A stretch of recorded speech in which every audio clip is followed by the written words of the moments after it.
Bueno, hoy les voy a explicar un tutorial de cómo hacer los gráficos X barra y R barra para problemas de control de calidad. Y pues en este caso ya habíamos visto el problema especificado en el ejercicio, en donde pues te dan 20 lotes con 4 subgrupos. Habíamos definido esto y pasando los datos a un Excel de las tablas que nos proporcionan, procederemos a calcular los datos de X barra y R barra. Antes que nada, primero tenemos que hacer lo siguiente. Lo siguiente va a ser calcular la X barra del primer lote, que va a ser el promedio de los 4 subgrupos divididos entre 100.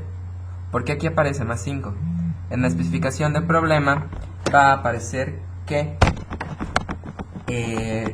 los errores van a partir de 5 puntos y algo, o sea, los errores se aparecen en milímetros, con una base en 5 centímetros de la pieza. En este caso, como el dato solo nos proporciona los milímetros, nosotros tenemos que ponerle los 5 centímetros de base. Es decir, en el problema no se especifica nada más los milímetros que fallan, pero en realidad lo que estamos evaluando son en sí la pieza total, que son los 5 centímetros más los milímetros que fallan. Y es por eso que le estamos agregando los 5, es decir, el error que tienen más los 5 centímetros base que debe tener la pieza. Es decir, en realidad lo que la tabla debería de proporcionar debería ser el punto 0.105, luego punto 11, luego punto 9, es lo que en realidad X debería dar, pero como nosotros estamos analizando un problema cuya base es una pieza de 5 centímetros cuyas variaciones están en milímetros, lo único que tenemos que hacer son agregar los 5 centímetros base. Ahora bien, ya explicado esto, es sacar el promedio de estos 4 subgrupos, dividirlo entre 100 y sumarle 5. Esto vamos a hacerlo con la función promedio de Excel y las operaciones necesarias. Ahora bien, ya teniendo esto, para ahorrarnos un poco las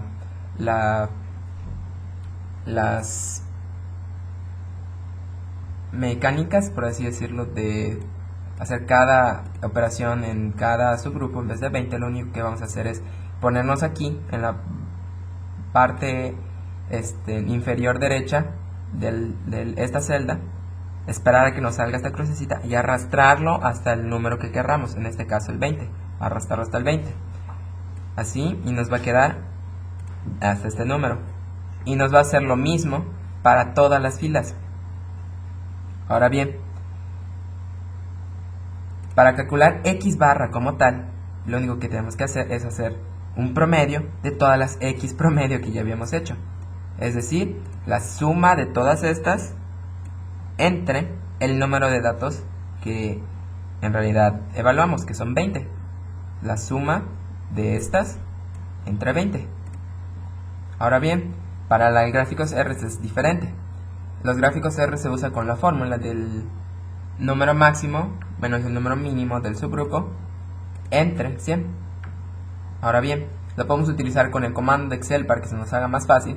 Utilizar el máximo, escribimos igual, máximo, abrimos un paréntesis y arrastramos el rango de datos que nosotros queremos que el Excel nos seleccione cuál va a ser el máximo. En este caso, el Excel lo que va a hacer es encontrar de estos 4 números cuál es el máximo. En este caso, pues es el 15. Ya que lo seleccione, él nos va a dar este comando va a ser 15. Ahora, por su contrario, hay que hacer el mínimo, que es con el comando mínimo, de la misma manera, mínimo, abro paréntesis, selecciono este rango de datos y me va a arrojar el mínimo, que en este caso va a ser 8. La resta, máximo menos mínimo entre 100. Y para lo mismo, para ahorrarnos todo el procedimiento, lo único que vamos a hacer es pararnos en la parte inferior derecha y arrastramos hasta el número 20 y nos va a dar todos estos datos. Lo mismo para R barra, como es un promedio, se suman todos los datos de aquí y se divide entre el número de datos totales, que va a ser el 20. Ahora bien, ¿cómo calculamos los límites superiores e inferiores? Para esto primero tenemos que obtener datos necesarios para utilizar en una fórmula y así obtener los límites superiores e inferiores. El límite central en realidad es lo que viene siendo X barra, que va a ser el mismo valor para todos, lo único que hacer es copiarlo muchas veces. Y luego primero tenemos que buscar los datos de C4, A4 y todos estos valores en el libro de Westerfield en la página 237. Ya que los hayamos encontrado y que hayamos buscado bajo el número de subgrupos, por ejemplo, en este grafo nuestro subgrupo es 4, hay que buscar los valores de estos datos que coinciden con el subgrupo número de n igual a 4, es decir, n igual a 4 subgrupos, y nos van a dar estos valores. Ya que tenemos esto, procedemos a calcular el límite superior e inferior. El límite superior se calcula de esta manera. Va a ser la x barra, F23 es esta, que es x barra, más el valor de A, en este caso es 0.729, por R barra. Y nos va a dar este valor. Y lo mismo, para evitarse problemas, lo único que hay que hacer es arrastrar aquí, es ponerse en la parte inferior derecha y arrastrar hasta el punto 20. Les comenté, esto es lo mismo que x barra, y luego el límite inferior. El límite inferior lo único que va a cambiar en la fórmula es que es x barra menos A por el R barra, y nos va a dar el límite inferior, que va a ser el mismo para todos. Lo único que hay que hacer es copiar, copiar, copiar, o así mismo dejarlo igual, y aquí nada más copiar igual y arrastrar de aquí hasta el último, y nos va a dar todas las mismas celdas. Ahora bien, ¿cómo calculamos para la gráfica R? Esta fue la gráfica X, ahorita es la gráfica R. Para el límite superior, igual hay que utilizar los datos de la tabla que se encontraron, y se utiliza el dato de 4 por G23, y en este caso va a ser R barra, y es para el mismo de todos.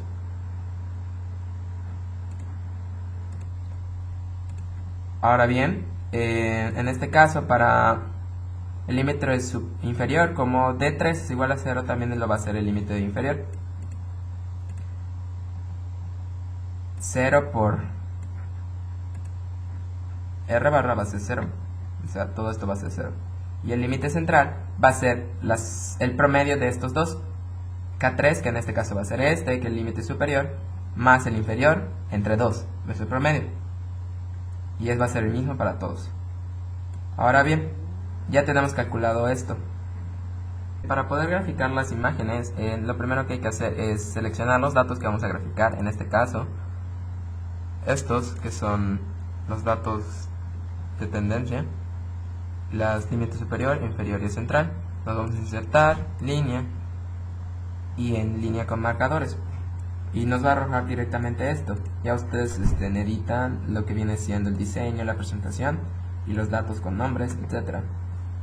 Y de igual manera, lo mismo, vamos a graficar estos datos con estos datos, que va a ser para los de gráfico R. Seleccionamos, insertar, línea de marcadores, y nos va a arrojar esta gráfica. Y de misma manera, editarla para que nos quede como querramos. Ahora, para poder analizar lo que viene siendo las preguntas del problema, primero hay que calcular sigma, que va a ser con la siguiente fórmula. Para calcular la S, que es la desviación estándar, va a ser la raíz cuadrada del n, que va a ser el número de subgrupos, que en este caso va a ser 4, por la sumatoria de i hasta n de cada dato al cuadrado. ¿A qué me refiero con dato? Va a ser cada uno de estos datos, es decir, n, que es el número de subgrupo, va a ser 4, se va a multiplicar por la sumatoria de cada uno de estos datos al cuadrado, b3 al cuadrado, c3, y así sucesivamente hasta llegar a 9 al cuadrado, menos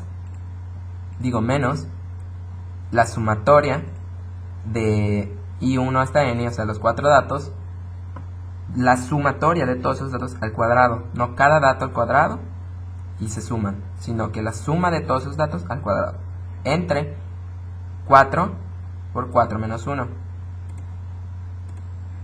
que es toda esta fórmula que tenemos aquí, entre 100. Ahora, para calcular sigma, lo único que hay que hacer es multiplicar con el dato encontrado de las tablas, que va a ser 0.9213, que es 4, es n, que es la desviación estándar entre el número de datos. Disculpen, es lo que viene siendo sigma la desviación estándar entre el C4 por cada dato de sigma que nos arroja. Este entre C4, este en C4 y así sucesivamente. Nos dan todos esos datos, calculamos el promedio de igual manera, es suma de todos estos entre el número de datos, suma de todos estos entre el número de datos, y así para calcular 6 sigma, que va a ser sigma, el promedio es sigma por 6. El límite superior de especificación no nos da el problema, que es 5.5 y 5.05, y para calcular la sigma, 6 sigma nos va a servir para calcular CP, que va a ser P5, en este caso va a ser el límite superior menos el inferior, entre 6 sigma nos da CP y CPK, que va a ser igual de la misma manera, que es el límite superior, P5 menos F23, en este caso que va a ser X barra, entre 3 por 6 sigma.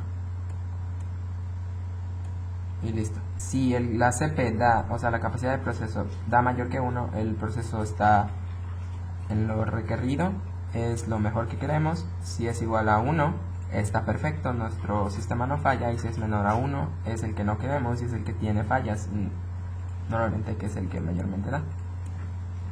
Y listo. Aquí queda concluido el tutorial.